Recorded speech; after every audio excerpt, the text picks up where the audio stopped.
Is September any different than March? I Or think is it March can is be. March any different than September?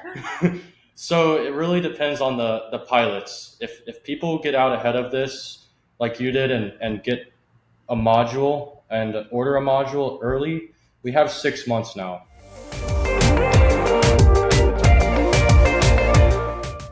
Hi, everybody. This is Emily Ullman with Hopscotch Interactive, and I am here today with Ian Annase, who is the founder and CEO of Zing Drones. And I am so excited to have you today to chat with me about remote ID and also to learn a little bit about your company as well, which I understand is doing some very exciting things. This has been an interesting week for all of us. Ian, can you please introduce yourself? Hey everybody, my name's Ian Annase, founder of Zing. I'm started Zing back in 2018, and we started off doing drone delivery operations around the United States. And we've been looking for new places where we can provide solutions for drone pilots. But thank you so much for having me on the show. I really appreciate it. And yeah, happy to dive into what's been going on this week and everything around remote ID. Yeah, absolutely. So the reason I know you and I reached out, which I have a tendency of reaching out to people that am interested in, and I'm interested in what they're doing and their business model, and as entrepreneurs, of course. But I reached out because, as many of the folks who have been watching the Hopscotch Interactive channel lately have seen, I've been diving more into this conversation around remote ID as the September 16th deadline was approaching for broadcast modules to be added to drones like mine, which is the Mavic 2 Pro, which is one of the drones that was not going to receive a firmware update in time for the pending deadline or impending deadline that has now been pushed. And so I was researching the remote ID broadcast modules. And I received a recommendation from a friend of mine, Kelvin Lamb, who's here in the Bay Area, amazing drone pilot, really great guy. And he told me to check out your modules. And a couple of things struck me about what you were doing, which was, first of all, these were made in the USA. They were not something that I don't believe was available on Amazon. It was something that had to be purchased directly from the company. So that was like already two checks and two pluses for me. And the price was relatively like good. It was a couple $100s for this remote ID broadcast module.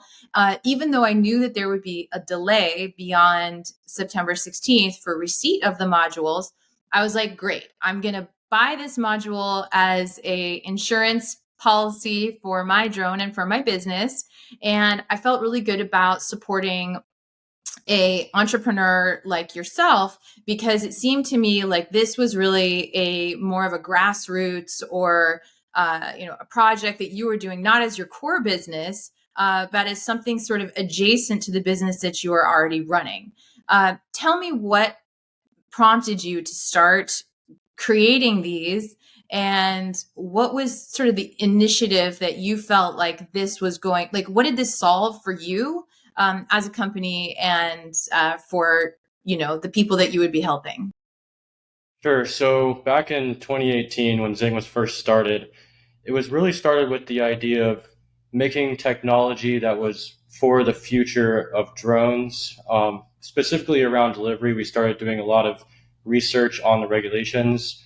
Myself, I went out and got my Part 107 license back in late 2018, and also started really diving into like the NPRM on Part 107 and the final rulemaking on Part 107, and really finding out exactly, like from the horse's mouth, what the FAA said about these regulations. So I was able to find things like drone delivery is actually allowed under Part 107 as long as you follow all the other requirements, things that weren't commonly known throughout the industry.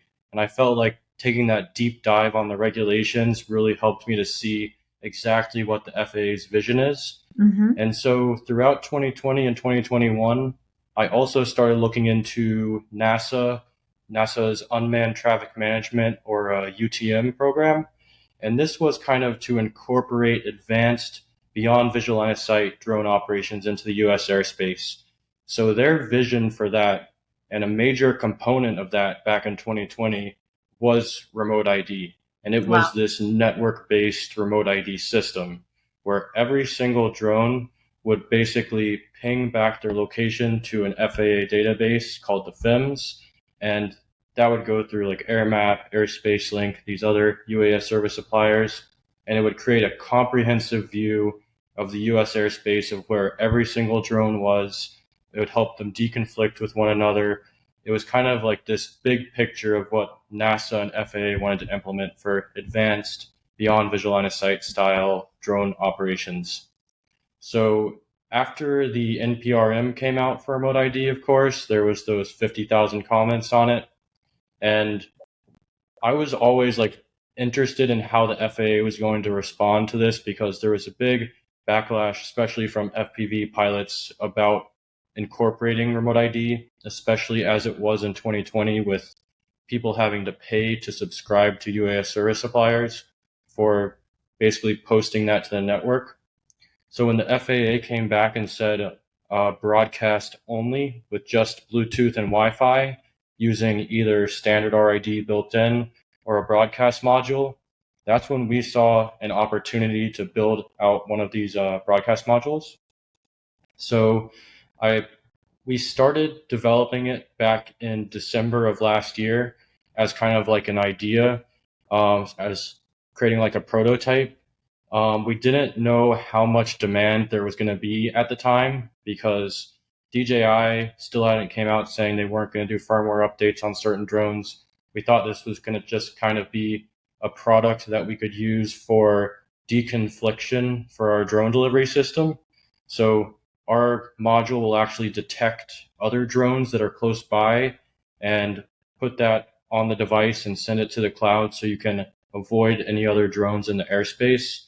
So that was the real vision behind it on our side, was initially a deconfliction system for drone delivery, Wow. but then the demand was just crazy. The demand started skyrocketing across the industry, especially as like DJI drones started saying like DJI said they weren't going to put out firmware updates for a lot of their enterprise or consumer line. So now since developing that, we got started around December of last year. We basically have received a lot of inbound inquiries about it and have developed a supply chain and found like key manufacturers who would be able to start creating this at scale. And we've been kind of putting all those pieces together so that we can launch this product now. Wow. So originally thinking of, I mean, you've been following this since most people would say is the very beginning, and you had gone down what I would say is a sort of regulatory rabbit hole to find the ways. And I completely, commend you as a entrepreneur to find these threads where you may find an opportunity. I mean, that is brilliant. And obviously, it's long before I was involved in any of my own piloting. I didn't get Part 107 till 2023, so just earlier this year. And but I've had drone operations in my business since let's see, probably 2016 or 2017. Uh, but I always was working with my pilots, and it was really their realm. And of course, as the CEO, I can't really track everything, but I'm trying to remember when this came into my sort of imagination around, okay, is this going to be something I need to be paying attention to for my company? And I want to say that was probably, I don't know, a little bit over a year ago. But you've been really tracking this since the beginning. And I think that it's really interesting that, like I had been curious about what prompted you to start this. And it was really that deconfliction Yes. and deconflicting that you were looking for, which is for the future of drones in US airspace. And you were trying to push forward beyond visual line of sight and drone delivery, which is fascinating and somewhat terrifying. I have to be honest. It's a little bit terrifying because I think that it brings up a lot of not in my backyard stuff where people are thinking, great, drone delivery. And I'd love to dive. Maybe that's even a whole other talk or a whole other conversation that we have, because I'd really like to talk to you about that. Sure. But this week, something interesting happened, which was that we learned that the FAA is postponing the enforcement, right? The enforcement and compliance until March 16th, 2023. Now, that had me thinking, of course, so many things, but one of them was, well, how does this impact people like Zing Drones who have created a product that has now had a hit potentially to its demand? And where are you at in this? Because I received an email from you guys saying that you're now going to have a little bit more time to do testing. And you had a first batch. Well, how big was the first batch, if I can ask? Because I know the second batch is 250 units. Yeah, so the first batch is 50 units, and that extension to the deadline, I think, is actually going to be good for everybody. Um, this September 16th deadline. So to give some numbers, there was 365,000 drones that needed a broadcast module. 11,000 modules have been shipped out and equipped to drones so far. So there's a pretty big discrepancy there between modules shipped out and drones that need it. So 350,000 drones that are registered on the FAA drone zone were going to be grounded as of yesterday if they didn't equip. So for us as a manufacturer, we we have been building up the supply chain, finding all the manufacturers, getting everything in place, and it feels like right now we've finally got all these pieces of the puzzle in place to do this at scale. So the FAA has stated like, hey, we're going to give you 6 more months from September 16th to March 16th, but at the same time, the deadline for compliance, people still need to be trying to comply on September 16th through March 16th and making their best effort to comply. Because if we get in the same situation where everybody's trying to buy them right at the end again, the manufacturers aren't going to be able to fulfill that demand. It's just same thing has happened with this time. Everybody's going to go on back order for weeks, many months. So right now, we're basically creating that U.S. supply chain where we can have a fast turnaround time. And every time somebody puts in an order from us now, we put it in the next batch order. So we basically collect all of the orders in, say, a 3 week time frame, and then put that many orders into our manufacturer so we know that we can fulfill that demand. But for people who are waiting until the very end, it's going to be very hard for manufacturers to make them compliant right before that March 16th deadline. So I think that's why the FAA is really encouraging people today to try and comply rather than wait until March 16th. Absolutely. And I think as a business owner, that was one of the things that prompted me to purchase the module from you all, because I was thinking to myself, okay, great. October doesn't sound that far away. That's a month after the deadline. I'll get in the next batch. And, as I had mentioned in my very first video where I was commenting on this, saying, hey, DJI, where's my firmware update, or where's the firmware update? Because my drone is purportedly one that will receive a firmware update. But I think of this, as I mentioned, as an insurance, like an insurance policy for my business. And it sounds like there's potentially an added benefit of this, what do you call it, deconfliction? Although I'm not doing any drone delivery right now. Maybe I will. I'm not sure. But it seems like there may be an added benefit. Yeah. But 250 plus 50 is only 300 drones that will be able to use your module. And so when I'm looking at the competitive landscape for this, and I see, okay, it's $200. It's right now they're on sale for $199. Is that correct?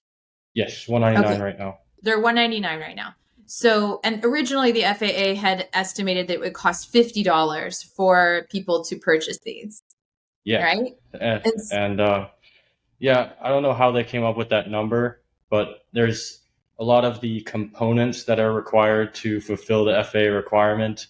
They are quite expensive. So we right. had to find that out the hard way. But Yeah. I bet. And profitability on manufacturing can be really tricky as well because of, as you mentioned, supply chain, delivery, orders coming in, orders getting canceled.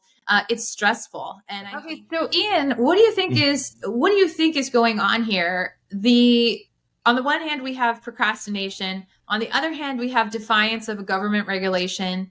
And I guess we also have sort of this inability to comply, even if we wanted to, because we don't have the supply. Is September any different than March? I Or think is it March can is be. March any different than September?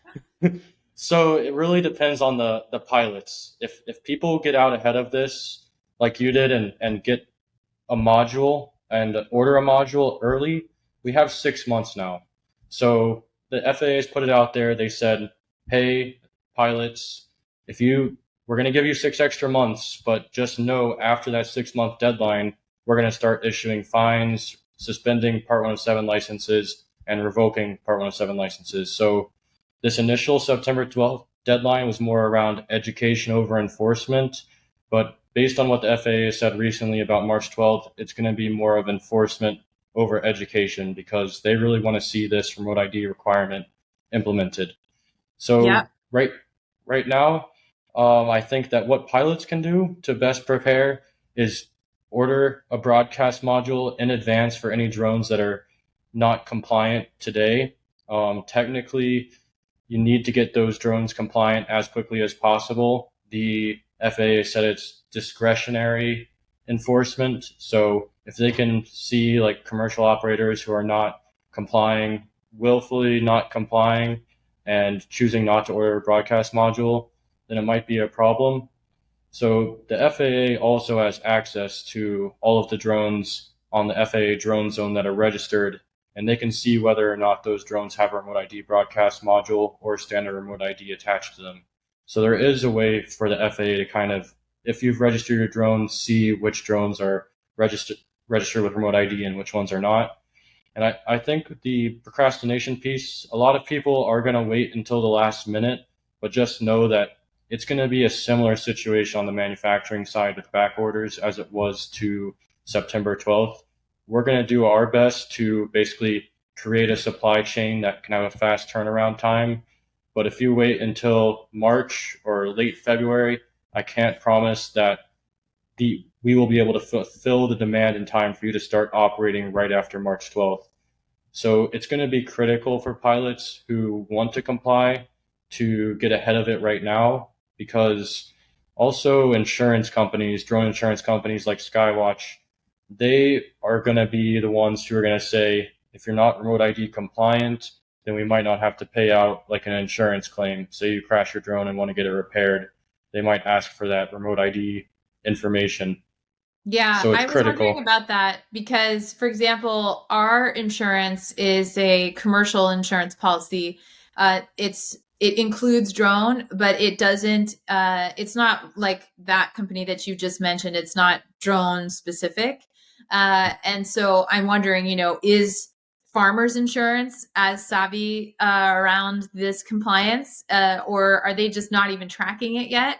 And but at the same time, that's not a risk that I'm willing to take as a business owner, because of the fact that negligence of any sort is typically like, oh great, like the insurance company doesn't have to pay out, or they don't have to pay out as much, because they can prove that you were doing something wrong Yeah, when the incident occurred. So I think that is, I don't want to instill fear in people by any stretch, but I do think that any business owner who's not thinking about the risks to their business, certainly, they should start paying attention to it.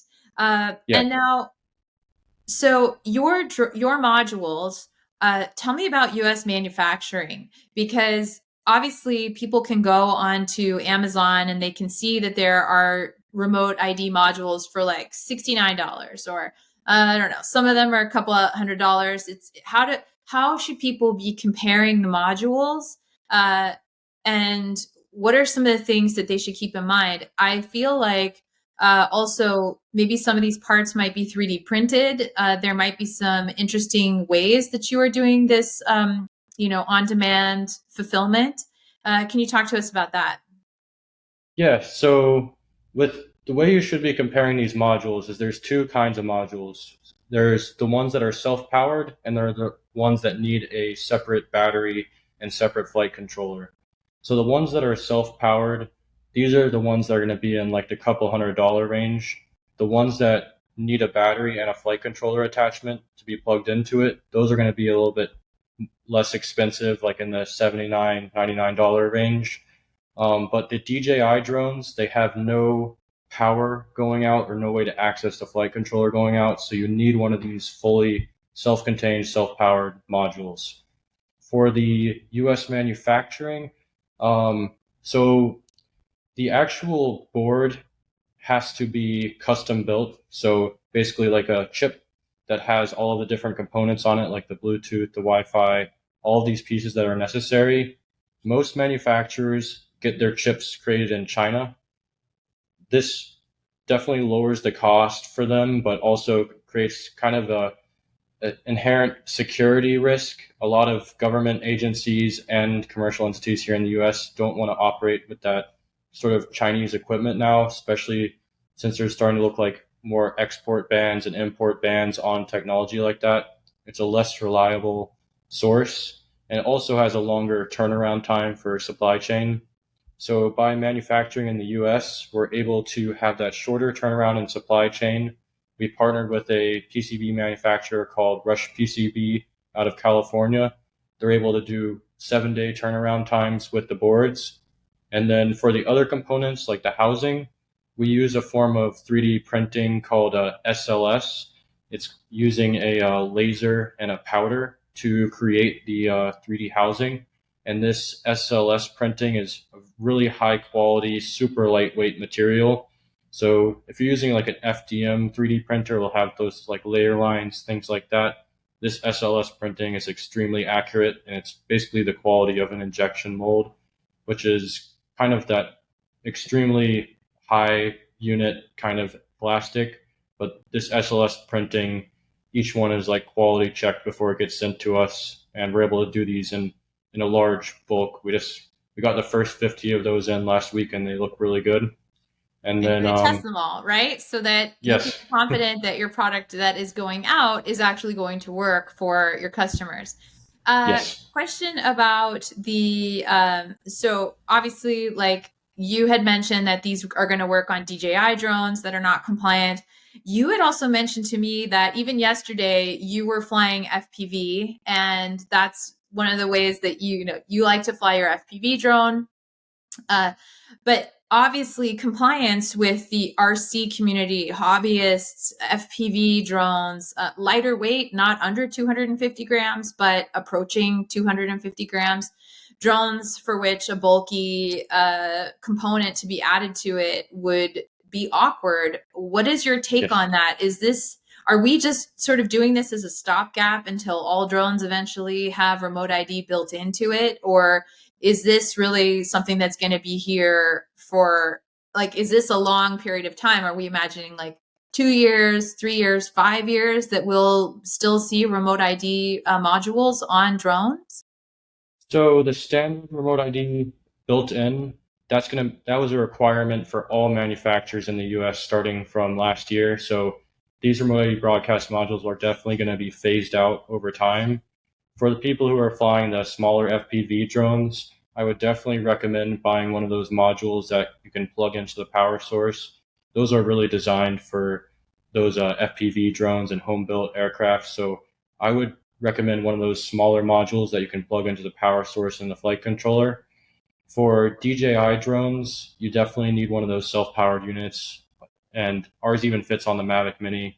So if you're flying a Mavic Mini for commercial operations, technically you're supposed to have the remote ID module on it. That'll be the Mavic Mini 1, 2, or 2S. And then for, let's see, for a lot of these other DJI drones, like say the Phantom 4 Pro V1, the Inspire 2, the Mavic Pro, Mavic 2 Enterprise, Matrice 200, these are all not receiving a firmware update from DJI. So these are going to be required to have one of those full like self-contained remote ID broadcast modules. So I would say for the RC pilots, like model aircraft, definitely look into the ones where you can plug it into your flight controller. But for DJI pilots today, you're going to need a self-powered unit. And right now, ours is the lowest cost option on the market compared to, well, we got the drone tag, Pierce Aerospace B1, and there's also a couple other companies like Blue Mark out of the Netherlands. They do offer a low cost one, but ours is the lowest cost made in the USA. Yeah, So that's amazing. And again, the Made in the USA is, I think, also a huge plus because it helps support U.S. jobs. You said you're working with a manufacturer out here in California for those boards, and so I'm really interested in that, and also applaud the fact that it is going to be made here, and also will help with your supply chain.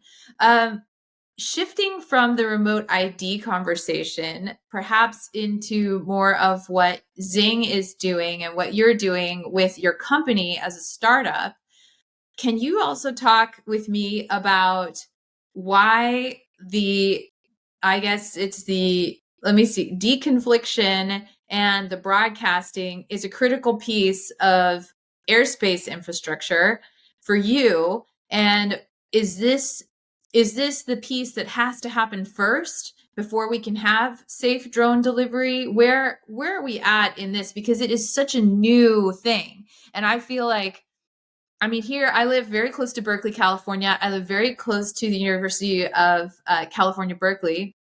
And I'm imagining like the frat houses having helipads, drone pads on their roofs and having pizzas delivered. And I'm imagining things that, like in Berkeley, we used to have these Kiwi bots, right? Which were remotely powered food delivery, little robots that were, they were being operated by operators outside the US. Actually, it turned out that they were being operated by folks in South America. So it's not foreign to us to think about sort of this autonomous vehicles are a big deal in California too. San Francisco, you can't drive a single street in San Francisco without seeing a Cruise or, one of these autonomous vehicles. So autonomous vehicles, food delivery, medical delivery, emergency response, where are we headed and what is the vision? Because I'm trying to imagine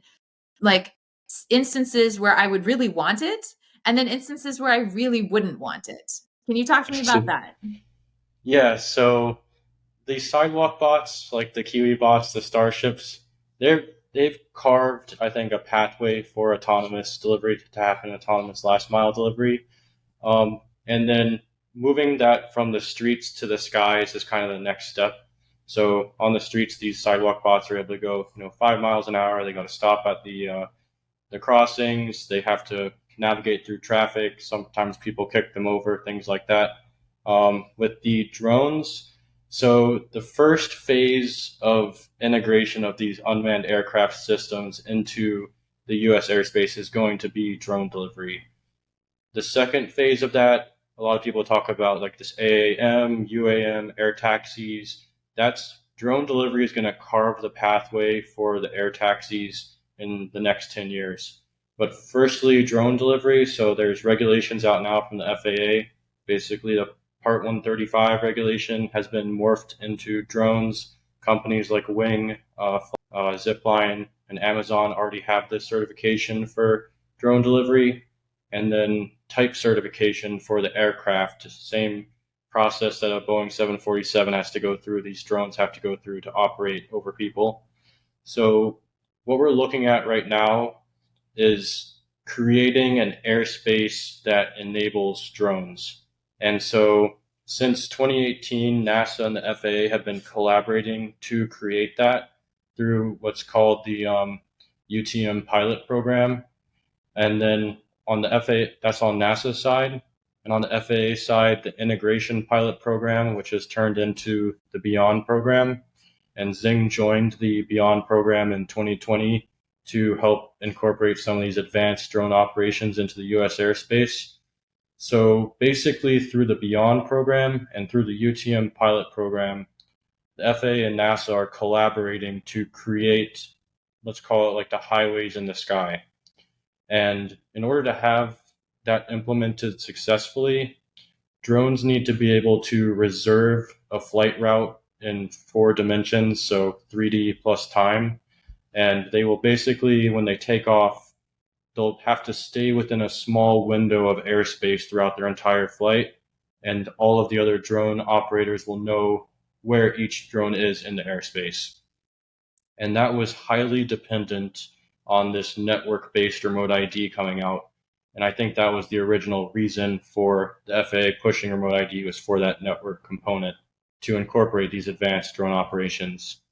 So when the FAA changed that to broadcast, it kind of threw a wrench in NASA's plans for beyond visual line of sight drone operations and delivery. But it presented an opportunity where even broadcast based remote ID, which is basically letting anything any other drones within a kilometer know where you're operating, that can also be used as a deconfliction and a way to enable beyond visual line of sight flight. So a lot of companies are trying to get BVLOS waivers right now. The FAA is only approving about 1 to 2% of them. Mm-hmm. And the challenge with them is the detect and avoid system. So there's only a few detect and avoid systems out there today, which are extremely expensive, usually in the six-figure range. Mm-hmm. And these companies basically will have like radar systems that can detect nearby aircraft and drones. And that's basically the FAA's requirement to go beyond visual line of sight, is that you have a really good detect and avoid system that can detect manned aircraft, birds, other drones, and it can let your drone know how to avoid them. So a lot of these operators now are using these ground-based, super high resolution cameras to do that. But we think that in the future, it's going to be much more software based and less on like the visual and radar based detection. So these drones, once every drone has remote ID in it, it's basically detectable within a kilometer and other drones can avoid it. So the FAA's goal is to make the airspace safe and prevent collisions. And before allowing drone delivery to happen, making sure that both of those criteria are met through like a solid detect and avoid anti-collision system. Yeah, you bring up such a good point about birds. And I was thinking to myself, well, does this mean that a drone without remote ID suddenly is seen like a bird? Like it's seen like something Yeah, that you can't predict its behavior. And so all you can do is detect and avoid it and try and find out that it's there. And it makes me think, okay, well, we'll be rogue birds in the sky if we have our drones without remote ID, which is kind of an interesting concept. That maybe that'll be a sci-fi movie coming out here. But it's actually, it's not science fiction. This sounds to me like between NASA and the FAA, the groundwork has been laid. Companies like yours have been working on this since 2018, and or at least starting to build towards this. And we are at a juncture now where if we have, for example, I wouldn't even call it a municipality, but if we had a city or a region or a very controlled area where we could implement, like you said, like radar or visual detection, this can already be operating successfully to some extent. yes, But every time you add in a variable or you increase your geography or there are more things that could go wrong or more things that could come into the airspace, it becomes a bit of a head scratcher of how do we have our freedom in our airspace, have things not blocking our view. I'll give you an example. Where we live, we have a view of the San Francisco Bay, so it's a coveted view. There are probably, all of the Berkeley residents would be really up in arms if suddenly their view was being obstructed by. They already get a little bit edgy about a drone going up and down just to do a real estate shoot, which is what we typically do. But to imagine a future where there are drones coming in, that's what I mentioned. I was like, okay, well, not in my backyard, right? Like the NIMBY don't do this where I am, but okay, do it where you are if that's what you want to do. How do you I get see. consensus? How do we get Yeah, consensus if people are going to be impacted personally by this in a way that they say, hey, I didn't sign up for this. Like, I don't want this. Yeah, that's a great point. And I think that the way, so I mean, we can take an example of some of the places that already have drone delivery implemented. So Dallas has three locations, three different companies that are operating drone deliveries right now. Wing is trying to get a approval for doing over 100,000 drone deliveries a month in Dallas. And then Flytrex and Mana are starting to operate there now. Some cities in Ireland with Mana, they already have drone deliveries going there every day, daily basis. So I think a lot of it with the public sentiment comes down to getting out in front of it with the public perception, showing people the drones, showing people like maybe creating like a and well, there's a few pieces that go into it. So with the public sentiment, it's a lot around like familiarity with the technology. So a lot of these companies, they always go out in advance, make sure the community is familiar with it. And then also the noise level. So there's a lot of technology being worked on right now that brings the noise level way down for the propellers. Also, yeah, like seeing a bunch of drones flying by and kind of obstructing the airspace, and some people say like even like darkening the sky with so many millions of drones flying around. It's gonna be different for sure, but a lot of people I've heard some people say like when you see like a helicopter flying by or a plane flying by, it becomes one of those sounds that becomes kind of like people get used to it. It becomes background audio. It's just a part of daily life. But there's still, I would say, a lot of work to be done on both the sound of the propellers, getting the noise level down, Mm-hmm. and also alleviating some of those both, well, the privacy concerns and the general sentiments around drones. The privacy concerns can be alleviated by a few different companies have a no SD card policy. So basically, none of these drones are recording any footage or sending this footage to the cloud. And then the noise by lowering the decibel level of the propellers. Who one of the partner companies we're working with, Narma, who makes a VTOL aircraft. They've been able to really get that noise level down and make the drone look a lot more friendly. So yeah, I think there's a lot of work to be done on that front with Yeah. public perception, and it's very similar to like the bird scooters that came into cities, the Kiwi bots, all of these different these new technologies, autonomous technologies, and robots. You got to balance the convenience factor of being able to get these kinds of deliveries with the the general sentiment of the public. So I think there's still a lot of work to be done there. It's fascinating. I feel like when I was at the commercial UAV conference in Las Vegas a couple weeks ago, I got up really early and I went to Henderson with the busload of other attendees who were there for the drone demos. And one of the demos was a sort of medevac or medical emergency scenario where they demonstrated a drone bringing in emergency supply equipment to somebody and basically being able to hand that equipment to the person. And I'm imagining that if I'm the hiker lost in the woods, or that's my kid out there who is needing medical attention, or we can't even get ski patrol necessarily to somebody in a crisis on the mountain quickly enough, that it's not even last mile delivery that last mile solution.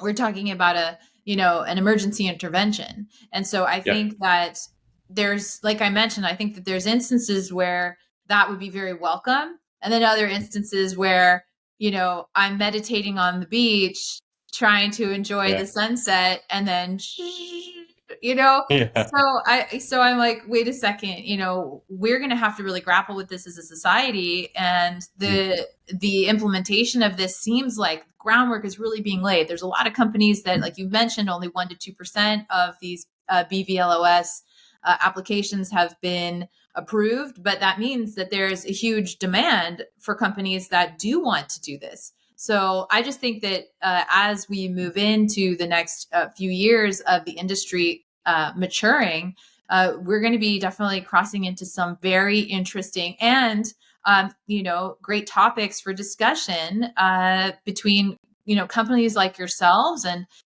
folks like myself who are in the industry, but don't necessarily do these things in our business yet, but maybe there could be business opportunities for us in the future. So from a lot of different angles, I think that, innovation is great. There's always going to be folks that are uncomfortable with change. And I think you're right. We're still finding the answers to some of these things as we go along. So yeah, is there anything else that you'd like to share with me? And I'd love to know, how can people reach out to you? And thank you so much for taking your time to chat with me today, Ian. What's the best way to reach you? Anything else you want to share? Parting words? And yeah, thanks again. Yeah, no, thanks for having me on, and I do want to add some like unique insights that we found about remote ID. Um, some things that are important to know, I think, for the listeners. So basically, there's two forms of remote ID. One is Wi-Fi remote ID, and the other is Bluetooth. iPhones cannot detect Wi-Fi remote ID due to limitations for app developers. So all DJI drones are Wi-Fi remote ID. So if you're ever testing out your DJI drone and you're wondering why it's not showing up on an iPhone app, that is why. And anybody who's using an iPhone won't be able to detect a DJI drone. That's an important piece to know. Also, the remote ID broadcast modules, like I've got one right here. It fits on a Mavic Mini, smaller than the palm of the hand. It's Oh, can you hold that up basically, to the camera a little bit? I'd like to see it. yeah, Yeah, compared to your hand. So it looks like it. There we go. So it's small enough that it can fit on a Mavic Mini and any of these other drones that it's been designed for. So great. yes, yeah. So and it's really lightweight. We made it so that has the least amount of effect on your battery life as possible. And for our module, yes, made in the USA, $199, lowest price one on the market, made in the USA. And we've actually got two MIT engineers who have created kind of the internals of it, maximizing the Bluetooth range of the module.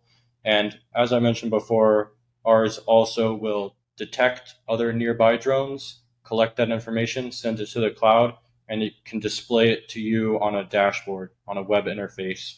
So it makes So it safer for you as a pilot. Is that the yeah, notion yeah. behind this? Okay. So you'll be able to see the other drones in the airspace, and through our partner company Skyway, you'll also be able to see weather data and a lot of other information about where you're operating. So it adds another piece of value there. But yeah, for us, you can reach out to me. My email is ian@zingdrones.com. Our website, of course, zingdrones.com. Our remote ID modules are on zingdrones.shop.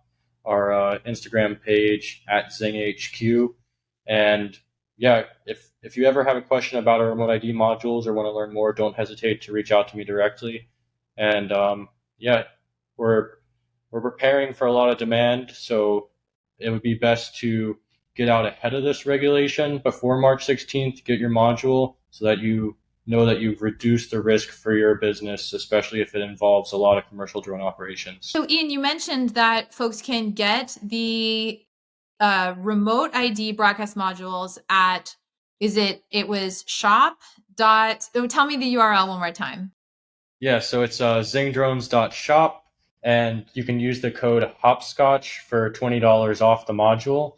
Oh, And wow, right on. yeah, so we got all your listeners set up with this code.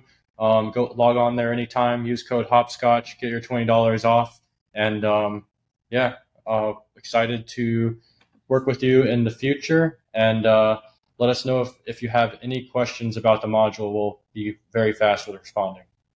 That is so awesome. Thank you so much, Ian. And again, this has been Ian Annase from Zing Drones. And thank you so much for the affiliate code. If folks are watching, they can still pre-order. And when will they receive their modules? So in this next batch, we've got stuff coming in October, and then they would receive it sometime after that, I'm guessing.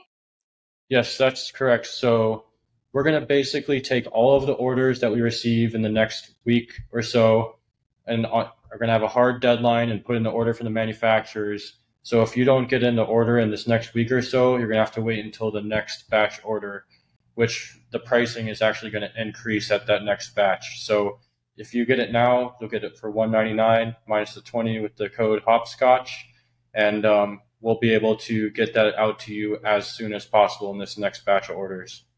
Wow, that's fantastic news. Thank you, Ian. And I haven't received my module yet, so I haven't been able to test it. But I do have faith that this is going to be a great product, and I am looking forward to receiving mine very soon. And thanks again, Ian. I really appreciate it.